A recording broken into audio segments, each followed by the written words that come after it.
歡迎來到少主離的魔玩頻道。今天我們來玩 DX9 新出的這一款警車，目前還是一個樣板的測試件，後續還有一些細節的地方需要去調整的。我們先來看一下這一款的變形設計如何。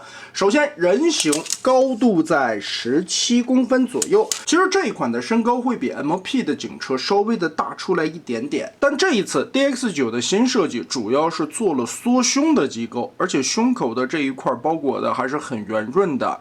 這一塊的縫隙，我覺得有一點高低不平啊，看來這個地方感覺還是需要調整一下，看看大貨時候這個地方做的怎麼樣吧。兩個一體變形的肩炮，在變形的過程中可以選擇考慮進行收納。來看一下頭雕的造型 ，DX9 其實對於臉部來說是做了一些美型的優化的，整體看起來一個帥哥的形象，此外還會帶一個替換的面雕，哎，这個臉看起來就憨厚了很多，讓我想起來某個抗日神劇裡邊那個男主演叫啥來着？胸口這一塊隆起的造型非常不錯，而且腰腹部這一塊遮蓋的程度也是可以的。頭部球形關節360度旋轉，點頭抬頭有一定的餘量。背後來看，頂蓋、頸燈這一塊也包裹的比較完整。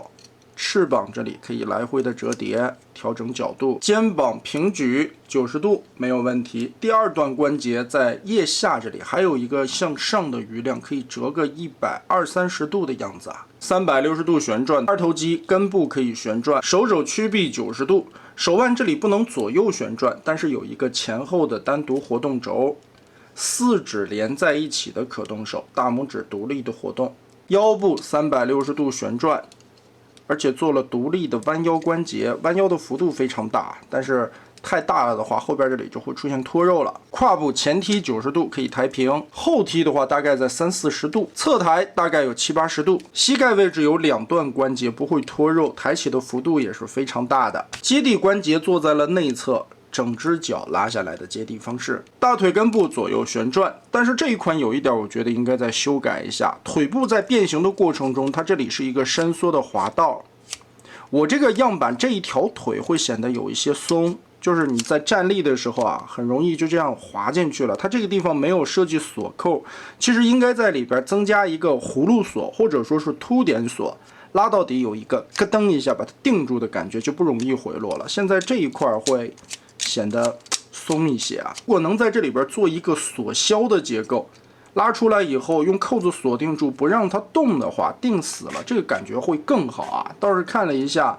這個腿部包裹的完整性挺強的，也沒有空間去做鎖銷了，所以在裡邊的滑道內側加一個凸點的鎖扣或者葫蘆鎖，應該是可以實現的吧？還是我覺得定一下比較好啊。武器一把大槍的造型，這個細節做的也是比較豐富的。變形的第一步，胸口往上頂，在下方這裡有兩個插銷的位置，把這裡拖開。腰部側面這裡兩個蓋板翻下來，騰出來這些空間。接着翅膀的側面這個位置有一個插樁和擋風玻璃根部這裡連接的插扣，打鬆。拉開之後，整個的胸口前方根部就有了雙段的關節，我們有餘量，把這裡延展一下。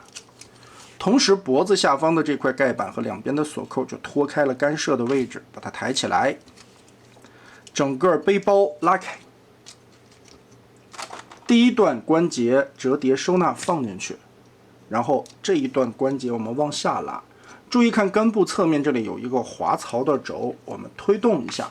推到側面來，旋轉180度，在轉的過程中啊，把後邊的這兩塊蓋子兩段折疊打開，腦袋就可以鑽過來，滑槽再縮回去。接着這一段的根部還有一個雙段關節，我們 Z 字拉下来，這個根部是尼龍的材質啊，韌性很強的。掏開這個胸口的同時，裡邊隱藏着前輪的位置，我們把這裡折疊一下。讓出來這個輪子的邊緣，再往開打。注意輪子翻出的時候，其實可以往下拉一點。這裡有一個旋轉的軸，我們讓到外側去。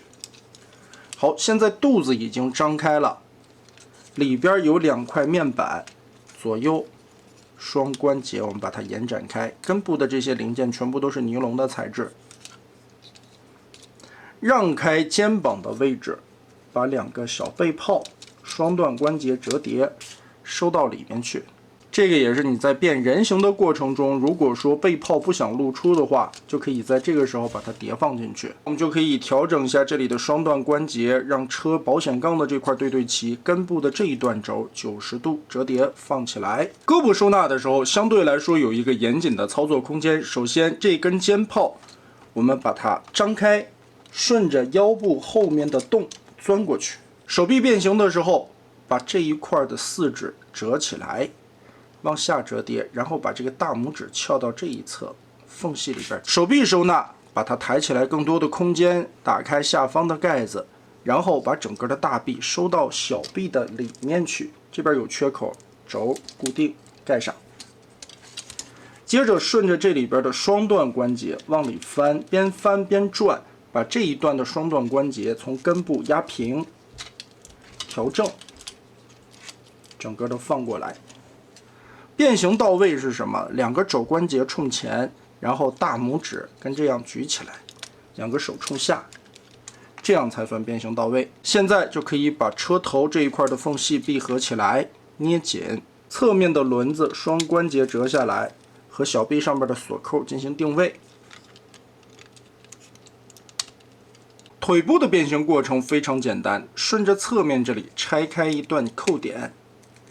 把它撥開之後，腳踝拉下來，順着這個關節，我們先把這一塊的扣子讓出來，翻到下方，腳尖這裡旋轉個180度，從根部的這個軸把它翹起來一個角度，然後腳後跟雙段關節放到這個縫隙裡面去。腿部這裡，大腿、小腿縮短，腳踝關節按造型把它扣合回去，接着再往下旋轉這一片面板。轉下來的時候，側面這裡有一個白色的扣點跟這裡結合，下方這裡的形狀固定咬住，這塊就扣合好了。然後2條腿固定結合在一起。腰部在回歸的時候，根部這裡有一個雙段關節，我們把它立起來，再往前推，推到最前方，跟這樣夾合住。豎着的這2個扣子剛剛好和腰部的2個鎖銷點進行定位。注意看腰甲的後方有2個凸起的方扣子，對應的是肩炮下方的2個凹槽。我們把這裡扣合上。